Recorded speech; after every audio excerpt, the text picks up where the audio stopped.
우리가 공사 현장을 가끔 이제 보게 되면은 사람들이 정말 다양한 안전장치를 하면서 그렇게 공사하는 것을 보게 됩니다. 뭐 예를 들면 이제 빌딩에서 아파트에서 이렇게 공사하시는 높이 계시는 분들은 안전장치로 뭘 하죠? 이제 떨어져도 그 받칠 수 있는 어떤 그물망 같은 거 그런 걸 하지 않습니까? 그래서 만약을 대비해서 그런 것들을 해 놓음으로써 최소한의 안정 장치를 그렇게 하고 합니다. 그리고 요즘에는 이제 건설 현장에서도 바로 절대 일 시작하지 않는다고 합니다. 체조도 한다고 합니다. 체조도 하고 몸도 풀고 다 같이 그런 형태로 그렇게 하루를 시작하므로 최대한의 그 일을 할 때 있어서 안전하고 안 다칠 수 있도록 대비한다고 합니다. 또 그런 가운데 우리 공사 현장을 보면은 일하시는 모든 분들이 이것이 없으면 절대 일을 하지 못하게 합니다. 법으로도 규정되어 있는 걸로 알고 있습니다. 그것이 무엇일까요? 공사 현장에서 일하시는 모든 분들은 이것이 있어야 꼭 공사 현장에서 일을 할 수 있다고 합니다. 그거는 바로 무엇이냐? 안전 모자입니다. 옛날 때는 뭐 노란색도 있었고 요즘에는 흰색 뭐 다양하게 있는데 이제 안전 모자가 있어야 공사 현장에서 꼭 일할 수 있습니다. 사실 굉장히 공사 현장에 있는 그 안전 모자, 안전모를 보면은 절대 예쁘지 않습니다. 예쁘지 않고요. 되게 그리고 사람마다 또 얼굴의 형태가 있지 않습니까? 근데 그 모자하고 그렇게 어울리는 사람이 별로 그렇게 없습니다. 근데 그럼에도 불구하고 안전 모자를 써야지만 그 공사 현장에서 일을 할 수 있다고 합니다. 그것은 이제 정말 이렇게 이제 벽돌을 지는 어떤 그런 뭐 힘든 일을 하는 사람뿐만 아니라 이제 설계하고 그 현장을 지휘하는 소장님 모든 사람 상관없이 안전 모자를 써야지만 그 공사 현장에서 일을 할 수 있습니다. 그 왜 그럴까요? 쉽게 생각할 수 있는 건 위에서 무엇인가 떨어질 수 있으니까 벽돌이 떨어질 수도 있고 뭔가 이렇게 다양한 것들이 떨어질 수 있으니까 그것으로부터 머리를 지켜야 되기 때문이죠. 그리고 결국은 그것을 쓰는 이유는 내가 안전하게 그리고 더 효율적으로 일을 하기 위해서 그 안전 모자를 쓰는 겁니다. 아무리 내가 열심히 일했지만 어떤 뭔가가 벽돌이나 다양한 어떤 물체가 머리에 떨어진다면 그것은 뭐 더 이상 이렇게 일을 할 수 없겠죠. 오히려 그것은 재앙이 되지 않겠습니까? 그래서 그 안전 모재가 굉장히 사실 현장에서 일을 할 때 불편할지라도 그리고 예쁘지 않을지라도 안전 모자를 꼭 쓰는 것이 그 사람의 안전을 위해서 그리고 그 일을 효율적으로 하는 데 있어서 꼭 필요한 장치인 것입니다. 근데 우리의 신앙생활에 있어서도 마찬가지입니다. 우리 신앙생활에 있어서 때로는 우리가 뭔가를 갖추지 않고 신앙생활을 한다면 우리는 신앙생활을 열심히 하지만 사실은 우리가 안전하지 않은 상태에서 신앙생활을 할 수가 있습니다. 그래서 우리가 신앙생활을 할 때 우리가 꼭 필요한 것이 있는데 오늘 성경에서는 그것을 무엇이라고 말씀을 하고 있습니까? 바울은 그것을 전신갑주라고 우리에게 말씀을 하고 있습니다.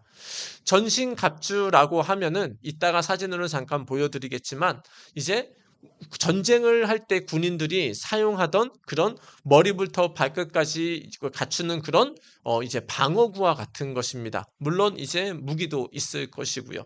그 전신갑주 자신의 몸을 보호하는 그런 장치가 있어야 우리가 전쟁에서 승리할 수 있지 않겠습니까? 아무리 내가 싸움을 잘하고 검을 잘 휘둘러도 안전보호 장치가 없으면 어떤 나를 막아주는 감옷이 없다면 적들이 화살을 쏜다면 어떻게 되겠습니까? 나는 그 적들을 만나지도 못하고 이렇게 죽음을 맞이할 수도 있는 것이지요. 그래서 우리가 신앙생활 할 때도 우리는 누구와의 싸움이라고 했습니까? 이 악한 마귀, 이 눈에 안 보이는 마귀, 특별히 우리의 생각과 마음에 악한 생각을 가져다 두는 이 마귀와의 싸움이기 때문에 우리는 그냥 싸우는 것이 아니고 우리도 무엇을 갖추고 싸워야 됩니까? 하나님이 주시는 전신갑주를 입고 싸워야 우리는 마귀와의 싸움에서 우리는 이길 수 있다라는 것입니다. 오늘 말씀을 통해서 그렇다면 우리는 마귀와 이 싸움 가운데 전신갑주를 입어야 되는데 그 전신갑주는 우리는 어떻게 입을 것이며 또한 전신갑주 중에서 오늘 첫 번째 것인 진리의 허리띠, 이 대체 진리의 허리띠는 무엇을 의미하는지 우리가 살펴보면서 우리가 하나님 앞에 하나님이 주시는 전신갑주로 우리가 머리부터 발끝까지 우리가 무장되어 우리가 마귀와의 싸움, 이 세상에서의 싸움에서 승리하는 우리 모두가 되시기를 예수님의 이름으로 축원드립니다. 우리가 에베소서의 6장의 말씀을 보고 있습니다. 특별히 제가 에베소 6장의 말씀을 계속 보는 것은 영적 싸움과 관련된 이야기다라는 겁니다. 무슨 얘기죠? 우리가 매일매일 사실은 영적 싸움을 살아가고 있습니다.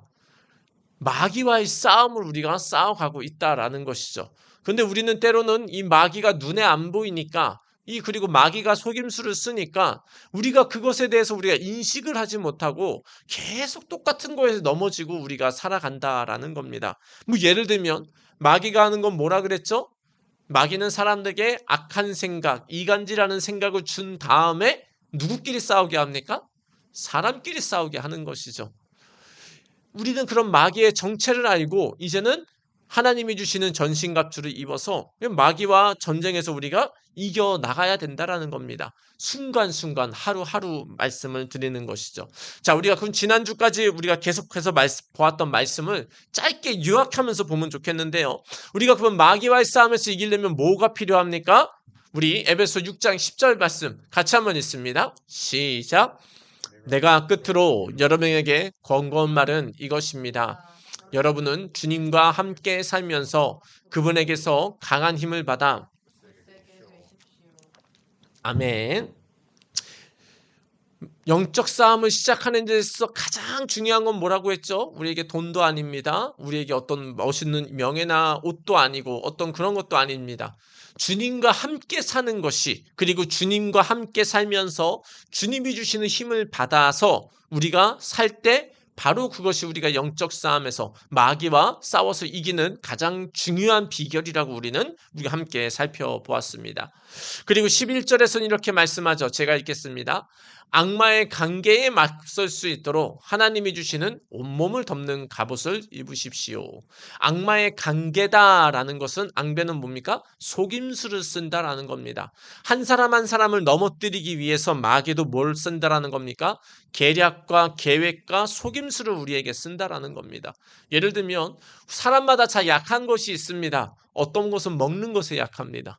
어떤 사람은 여자 혹은 남자, 이성에 약합니다. 어떤 사람은 무엇인가 어떤 노는 것, 어떤 즐거움, 게임이나 그런 것에 굉장히 약합니다. 그래서 그런 것이 딱 오면 어떻게 합니까? 굉장히 잘 속아 넘어가서 그것에 시간과 에너지를 다 투자하며 하나님 앞에는 별 상관없는 그런 시간들을 우리가 보게 됩니다. 뭐 다양한 형태로 이런 것들이 마귀의 그런 공격 중에 하나다라는 것입니다. 또 계속해서 얘기했듯이 마귀는 무엇을 주죠? 다양한 사건과 환경을 주면서 우리가 사람끼리 싸우게 합니다. 저도 이번 주에 잘못하면 정말 큰 화를 내고 싸울 뻔한 일이 있었습니다. 추석 때 이제 어머니를 만나고 이렇게 돌아가는 길에 제가 이제 운전을 하고 이렇게 오는데요. 요즘에는 이제 보행 신호, 이제 파란불이 켜지면은 이제 우회전을 바로 못하고 섰다 가야 되지 않습니까? 뭐 저도 당연히 그걸 아니까 이제 파란불에 보행자 신호가 들어올 때 잘 멈추고 있었습니다. 그리고 멈추다가 이제는 보행 신호가 바꿔서 빨간불이 돼서요. 이제 제가 선설히 엑셀을 이제 밟으려고 하는데 갑자기 아내가 갑자기 큰 소리를 이렇게 지르는 겁니다. 그래가지고 저도 모르게 깜짝 놀라서 이제 브레이크를 밟았는데요. 다른 게 아니고 요즘에 킥보드 있지 않습니까? 킥보드를 탄 청년이 바로 제 차 바로 앞에 한 10cm 정도 남기고 제가 브레이크를 밟은 겁니다. 그러니까 그 청년의 입장에서는 뭐죠? 청년의 입장에서는 그냥 빨리 가려고 빨간불이 됐는데도 쭉 그냥 그 횡단보도를 달려온 겁니다. 근데 저는 어떤 입장이죠?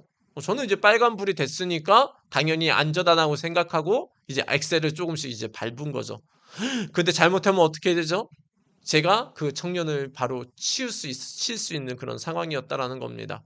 그래서 아내가 그렇게 알려주지 않았으면은 저도 어쩌면은 진짜 칠 수 있는 그런 상황이었는데요. 정말 그 청년한테 좀 화가 나더라고요. 아니, 다 큰 청년이 신호를 분명히 볼 수 있는데 충분히 이제 갈 수 있는, 이제 못 가는 걸 아는 걸 판단할 수 있는 나이인 청년인데도 불구하고 이렇게 그렇게 제가 칠 뻔한 그런 상황을 만들어서 그 청년한테 지금 굉장히 화가 나더라고요. 그래 가지고 이제 그 청년한테 이제 살짝 이제 뭐라고 했더니 그 청년이 이제 오히려 저한테 소리를 지르면서 보행자 신호에서는 이제 멈춰야 되는 것 아니냐고 막 소리를 지르는 겁니다. 그리고 막 이제 도망가시다시피 가는데, 여기서 내가 더 넘어가면 안 되겠다. 여기서 더 싸우면 내가 지는 거겠다. 그래 가지고 더 싸움 날 거를 더 멈추기 위해서 제가 잠잠하고 이제 기도를 했는데, 사탄은 그런 겁니다. 사탄이 한 사람을 넘어뜨리기 위해서는 굉장히 계획을 합니다.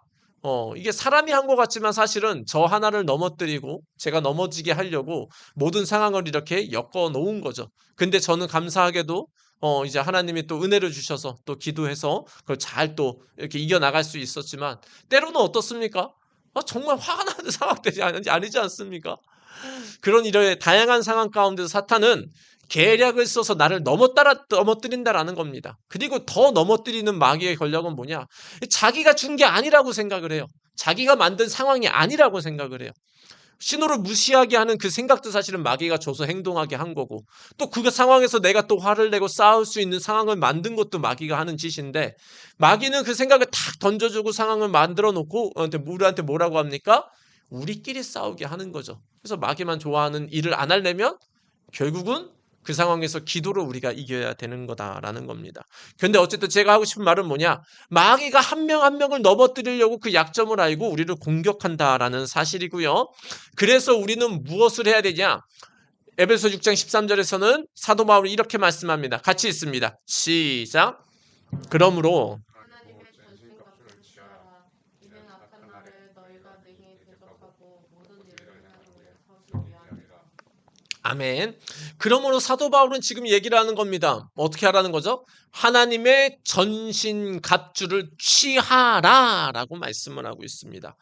이 마귀가 다양한 형태로 공격을 하는데 뭐 화살도 쏘고 칼로도 이렇게 하고 이간질도 시키고 우리의 생각과 마음에 악한 생각과 환경을 만드는데, 그것을 이기려면 뭐가 필요하다는 겁니까?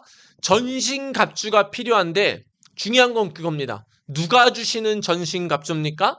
누가 주시는 방어구입니까? 하나님이 주시는 전신갑주가 필요하다라는 겁니다. 뭐 내가 어떻게 방어하려고 하고 내가 뭐 이렇게 하려고 하는 이런 것도 두 번째고, 중요한 건 뭐냐? 하나님이 우리를 보호하시는 전신갑주를 우리가 입어져야 우리가 이 마귀와의 싸움에서 우리가 능히 이길 수 있다라는 겁니다. 그러면서 지금 이제 사도 바울은 하나님의 전신갑주가 그러면 뭐냐라고 이렇게 설명을 하는 데 있어서 첫 번째로 우리에게 말씀하는 게 무엇입니까? 첫 번째로 말씀하는 거 우리 같이 한번 읽습니다. 14절입니다. 시작. 그러므로 여러분은 진리의 허리띠로 허리를 동이고 정의의 가슴막이로 가슴을 가리고 버티어 서십시오. 아멘. 그 6가지의 전신갑주, 방어구에 관련해서 설명하는데, 먼저 진리의 허리띠다라고 말씀을 하고 있습니다. 제가 아까 잠깐 말씀드렸듯이 오늘날의 현대의 그 시선에서 이 전신갑주를 이해하면 좀 불가능하고요. 우리는 사도 바울이 있었던 그 시대에 로마 군원들이 입었던 그 전신갑주를 좀 우리가 보면서 살펴보면 좋을 것 같습니다. 지금 이 로마 군사의 어떤 그런 무장한 모습인데요. 뭐가 있습니까? 머리에는 투구가 있죠. 그리고 어깨하고 가슴을 막는 건 뭐죠? 가슴막이죠. 그리고 아래쪽에 보면은 치마와 같으면서도 뭔가 허리를 동이는 것이 있는데, 바로 이것이 뭡니까? 지금 바울이 말하는 허리띠라는 것입니다. 오늘날 우리가 바지가 흘러내리지 않도록 하는 그 허리띠가 아니고, 지금 여기서 바울이 말하는 허리띠는 로마 군인들이 이제 허리와 그 하체 부위를 방어하는 동시에 자유롭게 입고 그렇게 이렇게 허리를 동이면서 힘을 얻을 수 있는 그런 허리띠, 보호 장비되었다라는 것입니다. 그래서 우리가 먼저 살펴볼 것은, 이거 우리 허리띠가 단순히 허리띠가 아니고 무엇이죠? 우리의 중요한 그런 엉덩이와 그런 부위, 이제 하체 부위를 막는 그런 방어구인, 중요한 방어구인 동시에 우리가 허리를 동여매고 힘을 낼 수 있는, 꽉 매는 그런 역할인 동시에 우리가 자유롭게 또 움직일 수 있는 그런 중요한 그런 방어구였다라는 겁니다. 허리띠라고 말씀하는데 어떤 허리띠라고 말씀하죠? 진리의 허리띠라고 말씀을 하고 있습니다. 진리의 허리띠. 하나님께서는 지금 사도 바울을 통해서 우리가 영적 싸움에서 이기려면 무엇으로 우리가 꽉 매야 된다라는 거죠? 진리로 우리의 허리띠를 동여매고 꽉 매야 된다라는 겁니다. 진리로 우리가 방어를 해야 된다라는 겁니다. 진리로 우리가 덮여져야 이 마귀와의 공격에서 우리가 이길 수 있다라는 겁니다. 자, 그렇다면 진리가 무엇일까요? 우리가 진리에 대해서 우리가 생각할 때는 우리가 성경의 몇 가지 말씀을 통해서 우리가 살펴볼 수 있는데요. 요한복음 14장 6절에서는 예수님이 뭐라고 말씀합니까? 내가 곧 길이요, 진리요, 생명이다 라고 말씀하면서 예수님이 진리다 라고 말씀을 합니다. 그리고 또 다른 성경에서는 하나님의 말씀이 곧 뭐라고 말씀합니까? 진리다 라고 그렇게 말씀을 하고 있습니다. 그래서 진리는 변하지 않죠. 그리고 완전하죠. 그리고 분명히 선하고 무엇인가가 그 절대적인 것을 말할 때, 선하면서도 절대적인 것들을 말할 때 진리다. 그런 거를 얘기를 표현할 수 있습니다. 자, 그런데 그러면 예수님, 하나님의 말씀을 입각해서 우리가 진리를 동여낸다라는 건 무엇이냐, 어떤 말씀이냐? 하나님의 말씀에 입각해서 우리도 진실하고 신실하고 거룩한 모습으로 우리가 덧 입혀져야 된다라는 것입니다. 그러니까 예수님이 진리시고 말씀이신데 그 말씀을 살펴보면 항상 어떻습니까? 굉장히 도덕적입니다. 굉장히 윤리적입니다. 굉장히 나도 잘 되지만 다른 사람도 잘 되는 놀라운 그런 진리들입니다. 하나님을 사랑하고 이웃을 사랑하는 그런 모습들. 왼뺨을 치면 오른뺨도 돌려대라. 오리를 가자 그러면 심리를 같이 가져라. 이 예수님의 놀라운 그 말씀의 진리들은 항상 나를 살리고 다른 사람을 살리는 굉장히 세상으로 말하면 도덕적이고 윤리적인 것입니다. 그리고 진실하고요.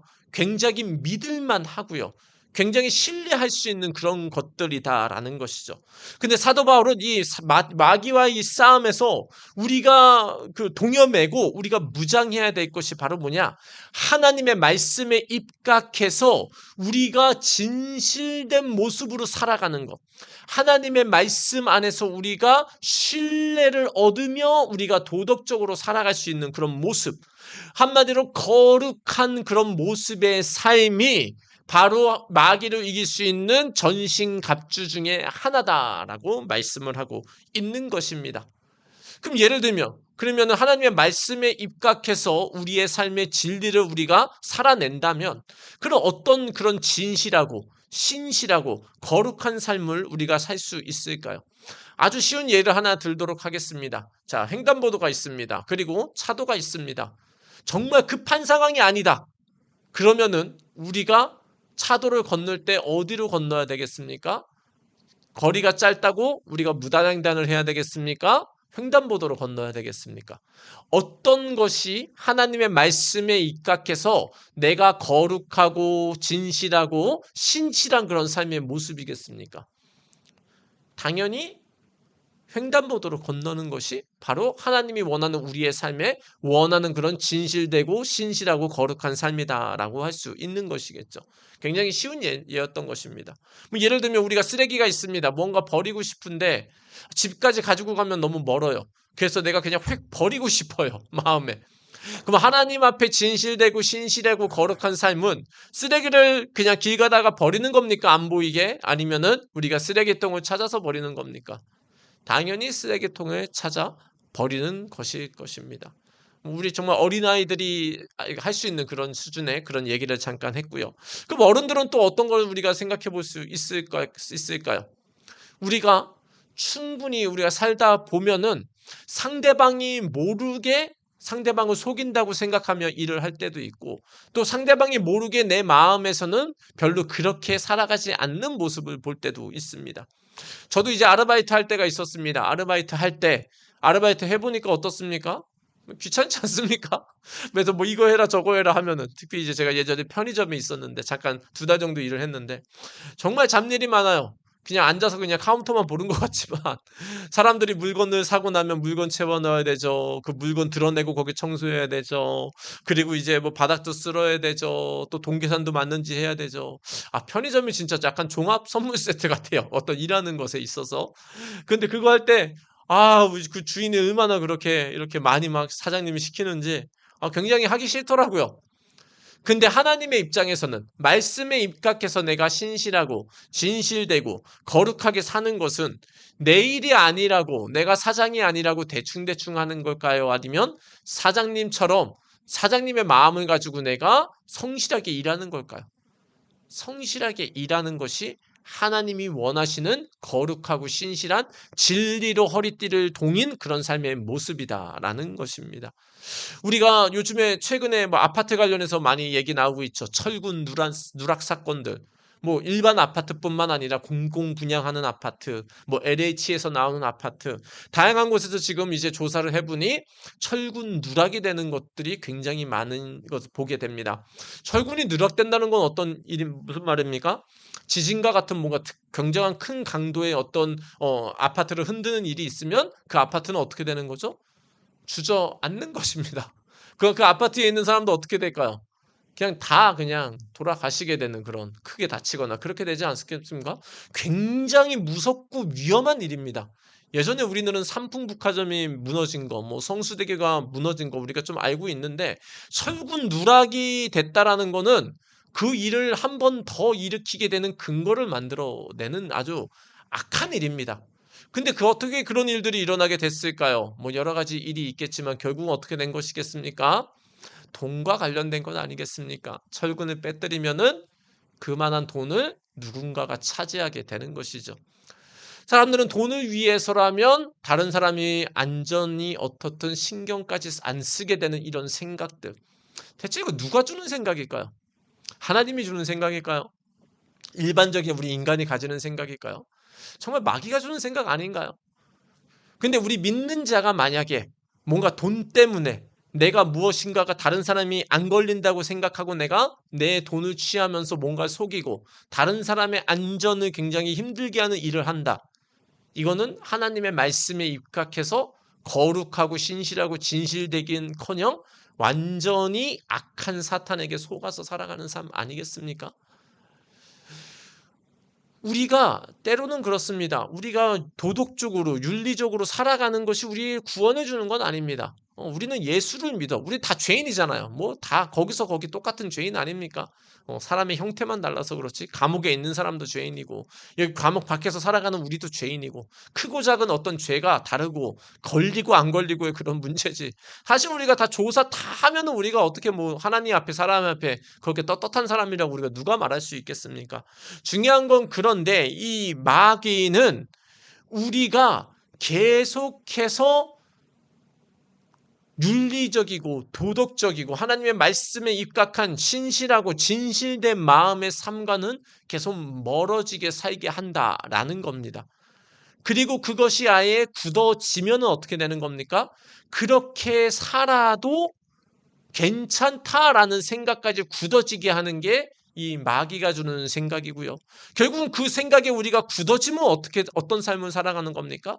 예를 들면 우리가 거짓말을 우리가 하게 됩니다. 가끔. 때로는 선의의 거짓말도 하게 되지 않습니까? 근데 우리가 거짓말 자체는 하나님이 절대 싫어하는 것이죠. 근데 거짓말을 다양한 형태로 우리가 크고 작게 하다 보면은 나중에는 거짓말이 우리의 삶에 배게 되고 입에 대게 뵙니다. 그리고 그것이 어떤 일을 하는 데 있어서 그것이 나오게 된다면 어떻게 되겠습니까? 그 사람은 신뢰를 잃게 되겠죠. 진실하지 않은 사람이 되겠죠. 결국은 주변에 있는 사람들이 큰 일을 믿고 맡길 수 없는 사람이 되게 됩니다. 그리고 그것을 통해서 어떻게 됩니까? 만약 그 사람이 예수를 믿는 사람이라면 하나님의 영광은 떨어지게 되겠죠. 그리고 그 사람은 어떻게 됩니까? 더 이상 뭔가 일을 믿고 맡길 수 없는 그런 신뢰하지 못하는 사람에 대해서 결국 하나님께는 하나님의 영광은 떨어지고 그 사람의 삶은 계속 힘들게 되는 그런 안타까운 일이 생기게 되는 거죠. 왜요? 진리의 허리띠로 동이지 않았기 때문에. 이 마귀는 처음에는 굉장히 작은 걸로 시작합니다. 우리 속담이 정말 다 맞는 것 같아요. 바늘 도둑이 뭐가 된다고 합니까? 소도둑이 되는 거죠. 처음에는 별거 아닌 걸로 그냥 도둑질해도 된다, 그거 안 해도 된다라고 하지만 그것이 굳어지면은 나중에는 큰 일까지도 그렇게 하게 된다, 악한 나쁜 일을 하게 된다라는 것이죠. 그런데 우리가 그렇기 때문에 우리는 어떻게 해야 됩니까? 진리로 허리띠를 동이며 우리가 살아가는 전신갑주를 입어야 된다라는 겁니다. 내가 도덕적으로 사는 건, 윤리적으로 사는 건, 때로는 우리가 못할 수 있어요. 그런데 그것이 계속 우리의 삶이 되고 습관이 되면은 결국은 그것은 하나님께 영광을 가리게 되고 내 자신의 삶을 망가뜨리게 된다라는 거죠. 마귀가 공격하는 틈이 된다라는 겁니다. 그러면 우리는 어떻게 해야 되겠습니까? 우리는 하나님의 말씀에 입각한 진리를 가지고 우리의 삶에 진실되고 신실하고 거룩한 삶을 살려고 우리는 부단히 기도하면 노력해야 된다라는 겁니다. 우리가 말 한마디 하는 것도 그래서 굉장히 조심해야 됩니다. 내가 하는 말이 말씀에 입각해서 진실되고 신실하고 이것이 거룩한 말인지도 우리가 돌아봐야 됩니다. 우리의 어떤 그런 삶의 행동 하나하나에 있어서 우리가 진실되고 거룩하고 세상에 봤을 때는 윤리적이고 도덕적인 것들로 우리가 철저히 무장이 돼야 이 마귀와의 싸움에서 우리가 이겨나가고 주님께는 영광이 되고 나도 잘 살 수 있고 다른 영혼까지도 우리가 구원할 수 있다라는 겁니다. 내가 아무리 예수를 잘 믿고 나는 내가 신앙생활 잘하고 있는데 내 삶이 전혀 세상이 봤을 때 도덕적이지 않아요. 윤리적이지 않아요. 그러면 사람들이 뭐라고 하겠습니까? 예수 믿는 사람이 뭐 저렇게 하지 않겠습니까? 결국 하나님께 영광이 안 돼요. 이 윤리 도덕이라는 게 아무렇지도 않게 그냥 내 뜻대로 해도 된다라고 생각한다면은 그거는 결국은 마귀에 속아서 하나님께 영광도 가리고 내 자신의 삶도 제대로 될 수 없는 그런 삶을 살게 된다라는 겁니다. 그래서 우리는 오늘부터 무엇을 해야 됩니까? 하나님의 말씀에 입각해서 하나님 앞에 사람 앞에 진실되고 신실하고 거룩한 세상이 봤을 때 굉장히 윤리적이고 세상이 봤을 땐 굉장히 도덕적인 삶으로 우리가 무장되어야 합니다. 우리는 그렇다면 그것을 어떻게 할 수 있겠습니까? 우리 에베소 6장 14절 다시 한번 있습니다. 시작.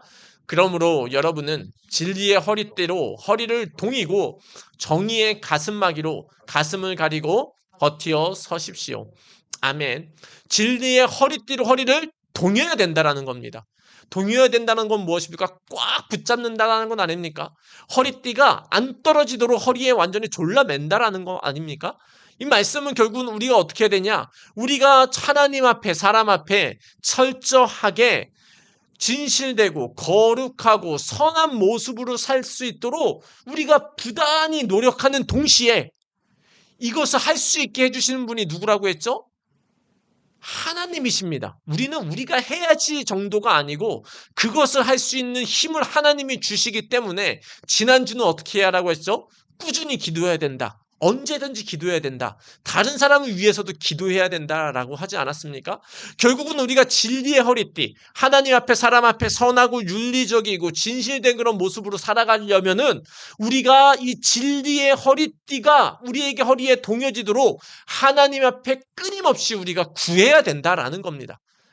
성경은 우리가 단순히 하라라고 끝나는 것이 아니고 해라라고 하는 동시에 하나님이 힘을 준다라고 얘기를 하고 있습니다. 그렇다면 우리의 어떻게 삶에 적용합니까? 하나님, 내 입술에 더러운 말은 제하여 주시고 진실된 말을 할 수 있도록 내 입술을 주장해 주세요. 우리가 부단히 기도해야 된다라는 겁니다.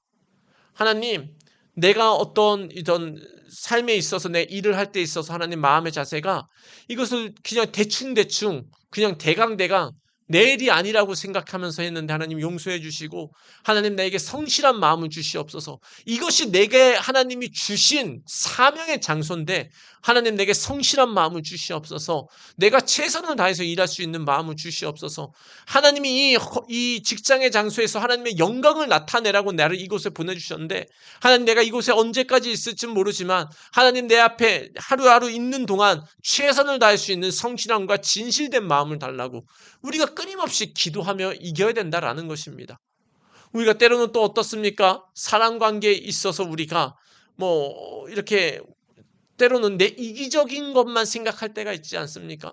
무엇인가 내 이득만 채우려고 생각. 그 하나님이 근데 원하시는 생각 아니잖아요.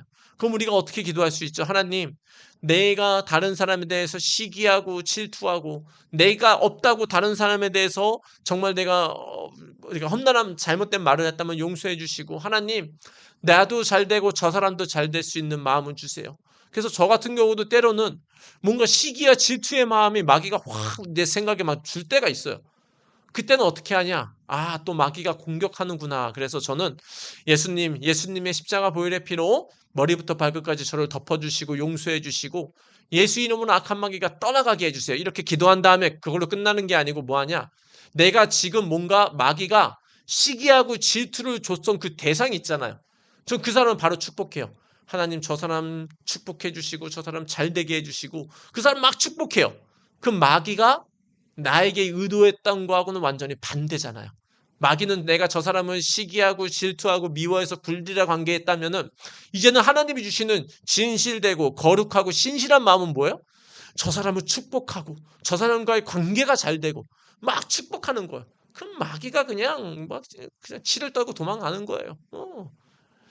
우리는 하루하루의 삶이 사실은 이런 영적 싸움인 겁니다. 특별히 마귀가 공격하는 건 무엇이죠? 우리가 하나님의 믿는 거룩한 성도인데 거룩한 백성이라는 뜻이잖아요. 거룩한 백성. 근데 거룩하지 못하게 살아갑니다. 그리고 거룩하게 못하게 안 살아도 괜찮다라는 마음을 가지고 살게 해요. 이게 마귀가 주는 사탄의 공격이에요. 결국은 진실되지 않은 삶, 잘못된 말을 하는 삶, 그런 삶은 결국은 어떻게 됩니까? 하나님의 영광을 가리게 되는 것이고 내 삶도 결국은 안 되게 하는 것이고 결국은 마귀만 좋아하는 일만 하게 된다라는 것이죠. 그렇기 때문에 오늘부터 우리는 어떻게 해야 됩니까? 철저하게 오늘부터 기도하시기 바랍니다. 하나님 앞에 사람 앞에 내가 진실하고 신실하고 거룩하게 살 수 있도록 하나님 도와주시옵소서. 근데 단순히 기도하는 게 아니에요. 그냥 흘러버리다는 게 아니고 허리를 동인다라는 건 뭐예요? 꾸준히 언제든지 지속적으로 기도한다는 건 뭐냐? 내가 이것을 위해 부단히 기도한다라는 겁니다. 그래서 기도는 언제까지 하는 거냐? 응답이 될 때까지 하는 겁니다. 그럼 이 말씀을 가지고 내가 지금 기도를 한다는 건 무엇이냐? 이 말씀이 내 삶을 지배해서 이끌어 갈 때까지 기도하는 겁니다. 하나님, 내가 하나님 앞에 세상 앞에 진실되고 신실하게 내가 살아갈 수 있도록 하나님 도와주세요. 될 때까지 기도하는 겁니다. 직장에서 내가 일을 한다면 하나님, 내가 진실하고 최선을 다할 수 있도록 하나님, 일할 수 있도록 나를 붙잡아 주세요. 이게 될 때까지 기도하는 겁니다. 내 입술에 뭔가 부정적인 말, 잘못된 말, 다른 사람이 이간질하는 말이 있다면 하나님 용서해 주시고 내게 거룩한 말, 신실한 말을 내게 허락해 주시옵소서. 이 말이 신실한 말이 나올 때까지 계속 기도하는 거예요. 근데 기도하다 보면 성령님이 역사하기 때문에 성령님이 역사하시면 우리의 죄악된 생각을 거룩하게 하고 깨끗하게 하고 마귀를 이겨버립니다. 그래서 우리는 주님 말씀을 붙잡고 기도하면 결국은 우리가 주님을 조금씩 닮아가게 돼 있어요. 때로는 넘어집니다. 그러면 어떻게 돼요? 또 회개하고 다시 주님 앞에 기도하면 돼요. 하지만 이 마귀는 무엇입니까? 윤리적이지도 않고 도덕적이지도 않고 철저히 이기적으로 살게 만들면서 주님께는 영광에 떨어뜨리게 하고 내 자신의 삶도 망가뜨리게 하고 세상 사회도 망가뜨리고 결국은 안타까운 그런 삶으로 망하게 한다라는 것이죠. 오늘부터 우리 성도님들, 내가 예수를 믿는 사람이다라는 걸 분명히 기억하시기를 예수님의 이름으로 축원드립니다. 예수를 믿는 사람이다라는 것은 나 같은 죄인이 하나님의 십자가의 사랑과 십자가의 죽으심으로 내가 죄 용서함을 받아 주님이 나를 거룩하다라고 나를 칭해 주셔서 구원받은 하나님의 백성이자 거룩한 사람이다라는 겁니다. 하나님의 은혜로 우리가 거룩한 백성, 구원을 받았다면 우리에게 무엇이 있습니까? 책임이 있습니다. 오늘부터 우리 성도님들 진리의 허리띠를 기도하며 동이시길 예수님의 이름으로 축원드립니다. 하나님 앞에 사람 앞에 진실되고 신실되고 거룩한 삶을 살게 해달라고 기도하시기를 바랍니다. 그리고 오늘 말씀을 들으면서 내 안에 내가 하나님을 믿는 사람으로서 하나님 앞에 사람 앞에 진실되지 않은 것, 거룩하지 않은 것, 뭔가 신실하지 않은 것, 그런 것이 있다면 깨닫게 해주시고 그것을 바르게 고칠 수 있게 해달라고 하나님 앞에 기도하시기를 바랍니다. 우리 성도님들이 진리의 허리띠로 허리를 동이며 하나님 앞에 사람의 앞에 신실되고 진실되고 거룩하게 살기로 결단하며 기도한다면 이제 우리 성도님을 통해서 하나님께서 영광을 받으실 겁니다. 찬송을 받으실 겁니다. 그리고 우리 성도님들이 하나님 앞에 사람 앞에 진실되고 진실되게 진리로 허리띠를 동이며 살아간다면 이제는 우리 성도님들이 가는 곳마다 사람들에게 복의 근원이 되실 겁니다. 사람들은 보고 배워요. 그렇죠? 아이들도 보고 배우지 않습니까? 우리 성도님들의 거룩한 삶, 진실되려고 노력하는 그 삶을 보면은 우리 성도님을 보는 모든 사람들이 선한 영향력으로 그 사람들에게도 선하게 바뀌는 역사가 있게 됩니다. 그리고 당연히 우리 성도님들의 삶을 통해서 예수 그리스도의 모습이 나타내고 증거가 되는 것입니다. 그리고 우리 성도님들이 진리의 허리띠를 띠고 하나님 앞에 사람 앞에 살아간다면은 이제는 우리 성도님들을 통해서 믿지 않는 영혼들이 주님께 돌아와서 구원받는 역사가 하나님의 소원이 이루어지실 것입니다. 진실되고 신실하고 거룩한 삶을 살아가심으로 영적 싸움에서 승리하는 우리 모두가 되시기를 예수님의 이름으로 축원드립니다.